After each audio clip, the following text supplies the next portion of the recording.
as moléculas de água a 100 graus atingiram uma pressão de baixo para cima equivalente à pressão de cima para baixo. Então eu posso dizer que nesse ponto do gráfico da água, eu terei a ebulição da água.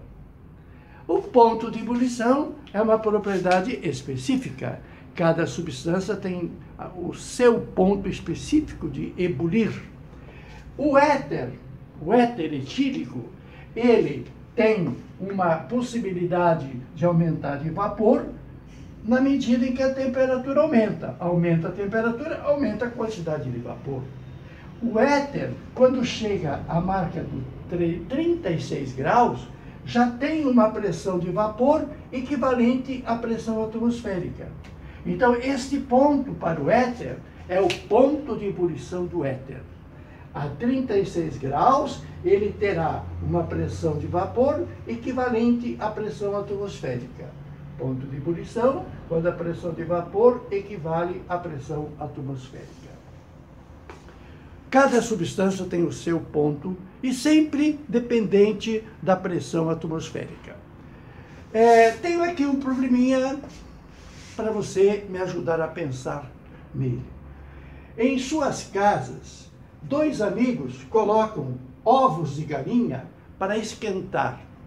Levantar e tomar um ovo quente, não duro, mas um ovo numa temperatura agradável, é um dia francamente revigorado por esse ovo quente.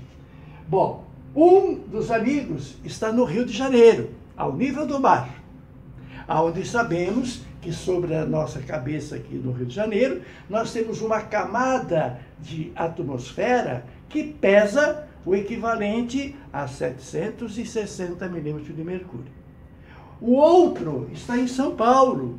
São Paulo está numa altitude correspondente ao Rio de Janeiro, uma altitude maior. Se São Paulo está numa altitude maior, sobre a cabeça dos paulistanos, pesa menos. Por quê? Porque a camada de atmosfera é menor. Então a pergunta que se faz é, em qual das cidades a água ferve primeiro? A água do ovo carioca ou a água do ovo paulista? Muito bem, aqui no gráfico vamos admitir que aqui temos São Paulo. Por que aqui temos São Paulo? Porque, como São Paulo terá uma pressão menor sobre eles, a temperatura de ebulição de São Paulo será uma temperatura menor. Como em São Paulo a temperatura necessária para alcançar a pressão de vapor, que equivale à pressão atmosférica, como a temperatura é menor, nós vamos dizer, em qual cidade ferve primeiro? Começa a ferver primeiro aonde? Em São Paulo.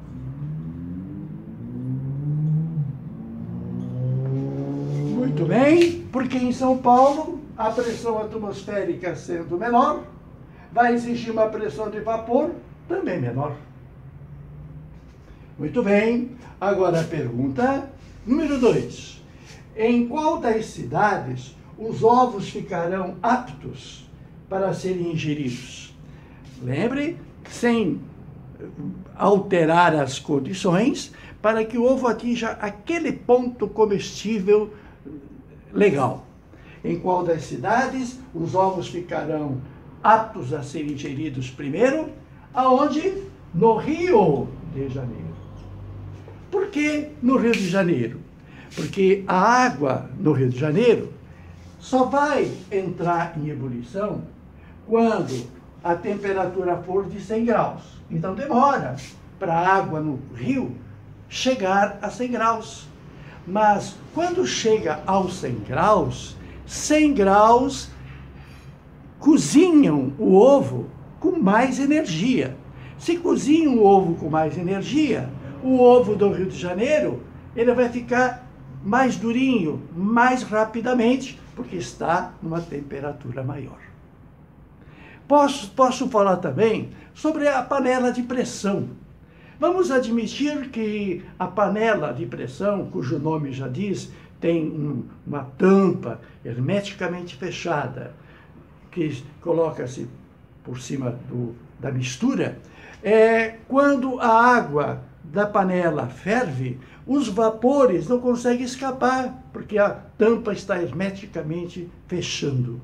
Tem até uma válvulazinha, porque é válvula de segurança. Porque se a pressão interna aumentar demais, explode a panela de pressão. Muito bem. Então, ao aquecer a água da panela de pressão, o vapor que sai não consegue sair para o exterior. Então, além da pressão atmosférica normal, nós teremos a pressão dos vapor que está sendo criado lá pelo aquecimento. Então, voltando aqui ao nosso gráfico, a pressão de vapor para entrar em ebulição vai ser uma pressão de vapor muito maior. Então, numa panela de pressão, nós temos facilmente temperaturas de 110 graus, 120 graus. Só a 120 graus, a pressão de vapor do líquido de baixo para cima se equivale à pressão de cima para baixo. Então, em altas altitudes, nós temos menos pressão, menos temperatura para ferver. Quando temos panela de pressão, temos mais pressão sobre o líquido. Precisaremos ter mais temperatura para atingir a pressão máxima de vapor. Tá certo? A química explica. Química é fácil. Tote ao seu dispor.